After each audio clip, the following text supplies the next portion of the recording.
Diane Lelaine, Miss France 2022 avec nous. Le 11 décembre dernier, moi j'ai prôné le vivre ensemble et ça a été quelque chose de très important pour moi. Ma région elle est multiculturelle et ça a été très important de pouvoir parler de ça au quotidien. La chance que j'avais, c'est que le vivre ensemble c'est très grand. C'est plein de valeurs à la fois. Donc j'ai pu parler d'harcèlement scolaire pendant mes séances dédicaces parce que j'ai un public qui est quand même très jeune. J'ai pu travailler avec l'association Étoilée Solidaire et aider nos aînés isolés, aller à leur rencontre, passer un moment privilégié avec eux. Je suis aussi marraine de l'association Les Bonnes Fées pour les femmes, dans laquelle on aide les femmes, par exemple en situation post-chimiothérapie, à s'aimer sous un nouveau jour, sous une nouvelle beauté.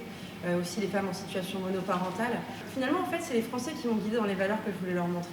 En les entendant, en voyant les problèmes du quotidien, c'est eux qui m'ont guidée sur ce que moi j'avais envie de pouvoir défendre et surtout les aider à mettre en avant. Et c'est pour ça que j'ai essayé toute l'année d'amener beaucoup de bienveillance, d'ouverture d'esprit, dans une ère dans laquelle on est parfois un petit peu dans le jugement ou dans les critiques, notamment dues aux réseaux sociaux. C'était important pour moi de prôner l'acceptation des autres, la tolérance et l'amour de soi et de ceux qui nous entourent. Miss France, c'est 7 jours sur 7. Miss France n'est pas un travail.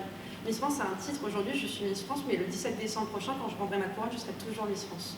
Miss France, il faut voir... Effectivement, ça ne joue qu'une fois qu'on y va, on y va. Mais il ne faut pas oublier de prendre du plaisir. Alors, je sais que la compétition, elle est importante. Je le conçois et c'est vrai qu'il faut aussi se le mettre en tête parce que le travail paie.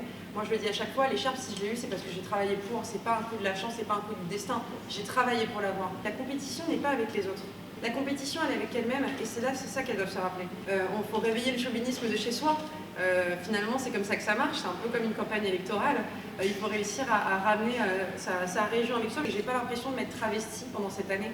Je suis restée moi-même, j'ai évolué. Moi, cette année, ce qui m'a le plus apporté, c'est les rencontres. J'ai rencontré des gens qui ont bouleversé mon parcours, que ce soit durant des séances dédicaces, que ce soit auprès d'associations, que ce soit à la télé, dans les médias. Et je suis sûre que c'est que le début de l'histoire, finalement, et c'est ça qui est beau avec Miss France, c'est qu'on nous donne toutes les clés en main pour écrire la suite du livre et un nouveau tome. Et le 17 décembre, on verra ce que ça donnera. Vous voyez, ça passe trop vite. Dans 3 mois, je suis déjà périmée.